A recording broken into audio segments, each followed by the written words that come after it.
Parshat Toldot plunges us back into the story of the dynamic of the first family. In this case, it is Yitzchak and his two sons, his twins, Yaakov and Esav. And Yitzchak seems to be totally taken with Esav, but yet tradition, the story of the Bible unfolds, Esav is a very unsavory character. He seems very difficult. And so I want to try and take us back in time, show us in a very detailed way what it was that about Esav that was so troubling. So here we come to my little slideshow on Yaakov and Esav.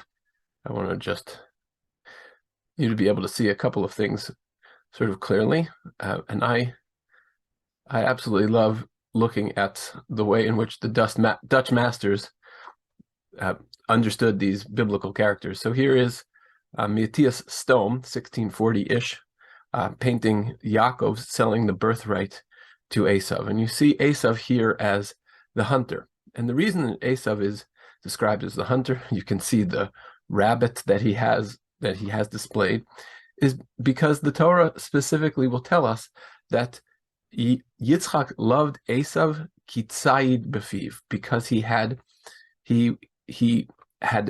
game, entrapment, literally entrapment in his mouth. This is interpreted in a number of different ways. One way is that Esav was deceiving. He deceived Yitzchak. He made himself seem as if he was a very different kind of person than he really was. But as we're going to see, that term of being a successful hunter is really only applied to two people. And those two people are Nimrod and Esav. As I said, it says, Vayehev Yitzchak et Esav kitzai befiv, and Yitzchak loved Esav because he had game in his mouth. Right? He did eat of his venison, but literally means he entrapped him in his mouth. And Rivka loved Yaakov. This term, tzai befiv, appears about 15 chapters earlier when we're describing Nimrod. Nimrod is the master of the Tower of Babel. The word Nimrod, mered, means rebellion, means the person who rebelled against God.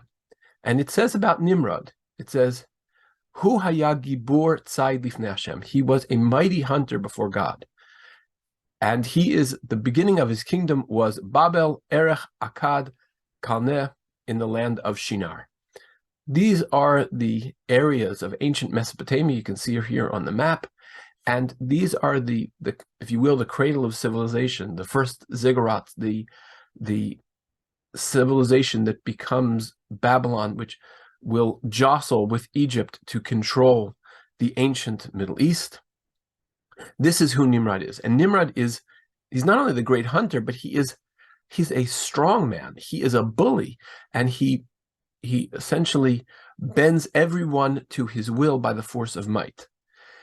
This comparison, this linguistic comparison to Esav, is going to tell us that the place that Abraham escaped from, Abraham left the area where Nimrod was. He leaves this area of ancient Mesopotamia. He leaves this place called Ur Kasdim, and he makes this big trek, Lech lecha mi'artzecha, go forth from your land, from where you were born, and go to the land which I will show you. That's the land of Israel, over here.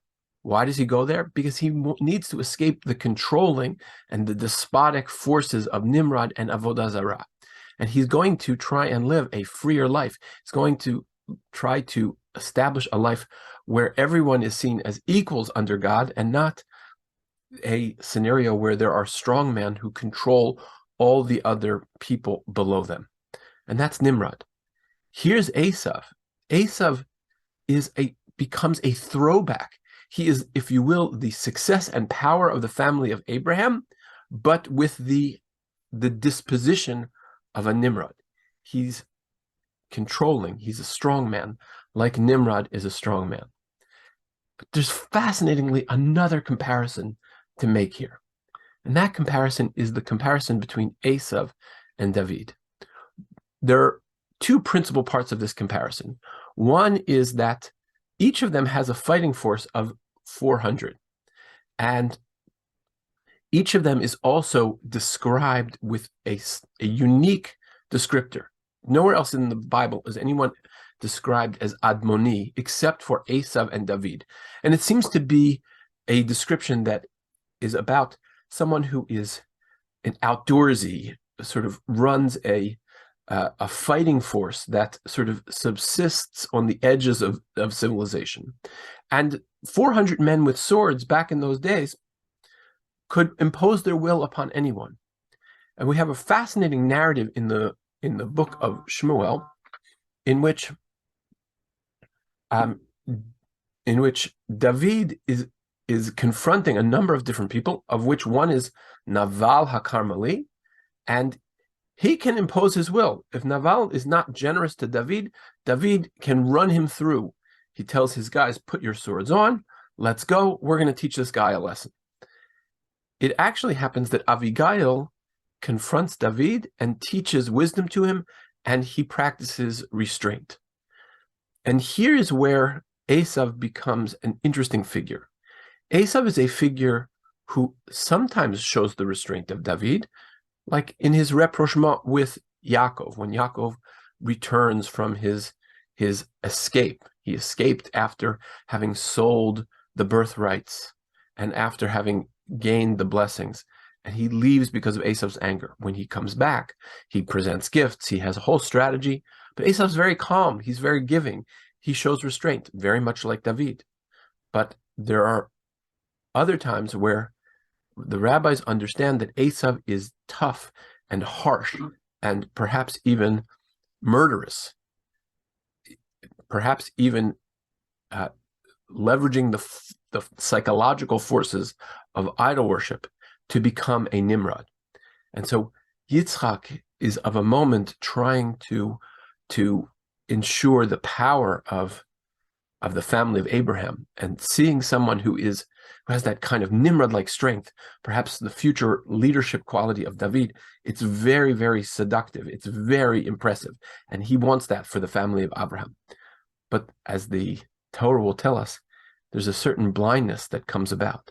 He's missing something. He's not seeing the full picture. And the Torah wants us to know that this is the family of Abraham cannot revert. It cannot take another Nimrod. It cannot take another hunter, someone who's tzad befiv, who takes what he wants and imposes his will upon the rest of the world by force of sword and bow. No, that's not where the family of Abraham is going to find its future. It's going to have to be found in the other branch of the family, the branch of the family that has the disposition of law, of self-restraint, that is going to shun those kinds of confrontations and the attempt to impose a will on others. And that is going to be the story of Yaakov. Hopefully this helps you to understand Esav, Nimrod, and the whole context of biblical narrative, as Esav is a figure who could be compared. He has the potential to be a David, but unfortunately he behaves a little bit more like a Nimrod. Shabbat Shalom, and best to all.